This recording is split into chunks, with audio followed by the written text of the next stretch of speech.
Evening, everyone, and thank you very much for joining us for this post-match press conference with South Africa captain Laura Wolvaardt. As always, a reminder, please, no photos or videos during this session, and please ensure you've got a microphone in your hand before you ask a question. I'd like to go first. Laura, commiserations today. You seemed to really hold it together quite well emotionally. Can you tell us a little bit about what you think went wrong? Yeah, obviously not a nice feeling. I think a lot of us really thought this was our opportunity. I think probably let them score a bit too many with the bat. They came out with some real intent, and I think it sort of caught us on the back foot a little bit. We thought we could sort of ride it out, hopefully score a wicket or two, but they sort of just kept going, rotated really well. I think they had a really good last 5 or 6 overs where they really pushed that run rate, and we were perhaps a bit off. But obviously after the power play we had with the bat, we thought game on.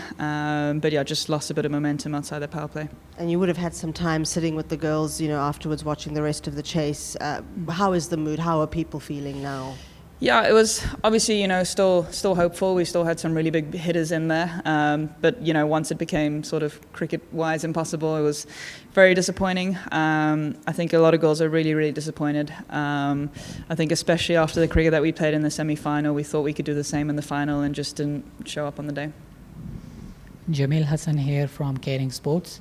How crucial was the toss? You won the toss in chasing in such a high tense match final.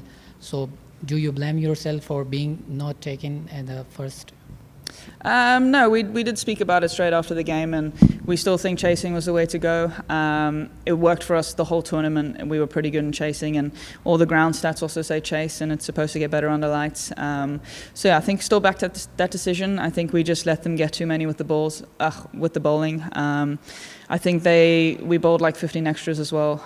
If you take 15 off that score, it immediately changes the whole equation. So yeah, just small things. But we were looking at a 130, 140, and I think that would have been a lot more feasible. Hi, this is Abdullah from Gulf Today. Hi, Laura. I should not be asking this question. I think so, but I have to ask it. We have seen often it happens in South Africa that from a very good position they lose the match, big matches especially. Either it is men's team or women's team. Is there any psychological barrier? I don't think so. I think if that was the mindset, we would have lost the semi-final to the world champions. I think that game brought out the best in us, and that was a very high-pressure game. Cricket is just a bit random sometimes. Sometimes you have your best game, and I think we played our best game a couple of days too early, and we were beaten on the day today. They were the better side today. What was the turning point of the game today? Sorry? What was the turning point of the game today? I think probably outside our batting power play. We had a good power play, and then probably over 7 to 10 or 11, I think we fell flat a bit. I think we only went at 4s or something in that phase. And then after that, we needed 10s for the last 10, which was quite a big ask. So yeah, I think just if we kept that momentum out of the power play in that phase. This is Santosh Suri from Midday Bombay. What do you consider as the conditions here during the tournament? Slow pitches, slow outfield, the heat and all. Was it challenging, and would you like such things to continue in the World Cup in future, or you like better conditions, better pitches and in better positions? Yeah, definitely slower overall. I think today was the best wicket of the whole tournament. Came on the nicest out of all the wickets that I batted on. As a batter, I like nice wickets, nice batting wickets, that is. But I think it made for an interesting tournament. I think you had to adapt to conditions quite well, and the teams that did that ended up in the semi-finals.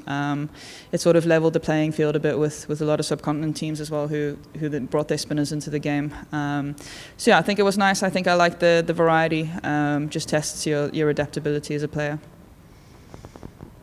Hi, very first congratulations to reach till this level at the finals with New Zealand. This is Sanjeevani from Bowl India. How do you cope up with this disappointment, and what motivates you to go forward?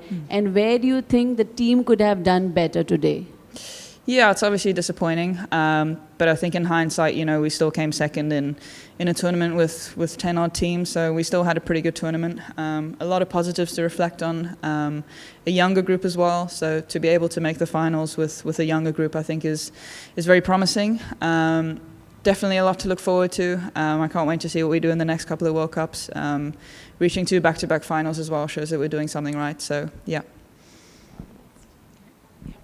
Hi, Laura. Hi. Commiserations today. When the entire team was sort of just dealing with the emotions of that final, I saw you and the coach were having a really long discussion when things were being set up around there. Can you just take us through what you guys were discussing, perhaps?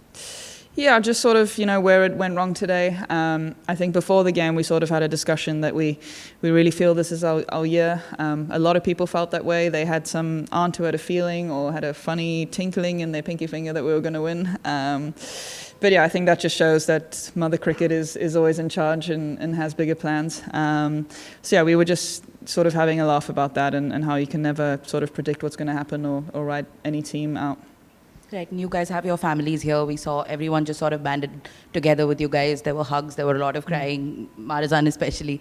Can you just tell us how, in moments like this, right, you had your first World Cup loss when you were at home in front of your home crowd. Here you've just got that one piece of family here with you, little piece of home with you. How important is that going to be for you maybe over the next couple of days? Very important. I think a lot of us flew the family in with the thought that we would win, but I think in, looking at it now, I think it's actually very good they're here as well for the loss. I think obviously that's everyone's support systems back at home. And as soon as we found out we were in the final, everyone was scrambling to try and get visas done within the 48 hours or whatever that we had. So yeah, those families that did come over, I think, obviously disappointing for them as well. I think my parents looked more sad than I did, which is a bit heartbreaking. But yeah, I think it's nice to have the support here and we can still reflect on a good tournament with them. Last 2 questions and then we're done. Hard luck on the result, Laura, but recently saw a number that said since taking over captaincy, your personal performance with bat has reached another level. It's another one of the added responsibilities on your shoulders since when you were not captaining. How have you managed it to be competitive with bat yourself, not bothering, that pressure of captaincy is not bothering you a lot is evident. So what has changed and what has remained same for you in these times? I think with the captaincy, I've obviously had to do a lot more homework, conditions-wise, opposition-wise, plans-wise, and I think that sort of made me a bit smarter as a cricketer. I think I sort of think what the team needs to do in order to win the game, and it sort of rubs off on my batting. I'm also a little less focused on myself and my own performance. I think as a batter, you can get very caught up in what am I scoring, what's my strike rate, what's my average, when if you're just batting to win games for the team, that sort of stuff takes care of itself. So yeah, I think I'm just putting the team first and it's reflecting in the stats, I guess. Laura, just in terms of losing last year in Cape Town and this year, which one would you say hurts the most? I think this one, for me. I think obviously last year we were just really excited to be in the final. It was our first one and we just really enjoyed the opportunity. But this year, after the cricket we played in the semi, I really thought we would have it, in the bag if we played another game of a similar nature. So yeah, just to play probably one of our worst games in the tournament, to be honest, in the final is a bit disappointing, and we just outplayed on the day. And just finally, we saw Marizan's tears, and we know that constantly she's always thinking it could, the end of the line is closer. Do you now sit with her and say, hang around for another 18 months or so, there's another one coming up? I think it's maybe a good thing that we lost this one. I think she's one of the most hungry people I've seen for that World Cup. You can see it in the emotion every time we just don't make it. So yeah, hopefully this makes her hang on for another T20. Thank you. Thanks.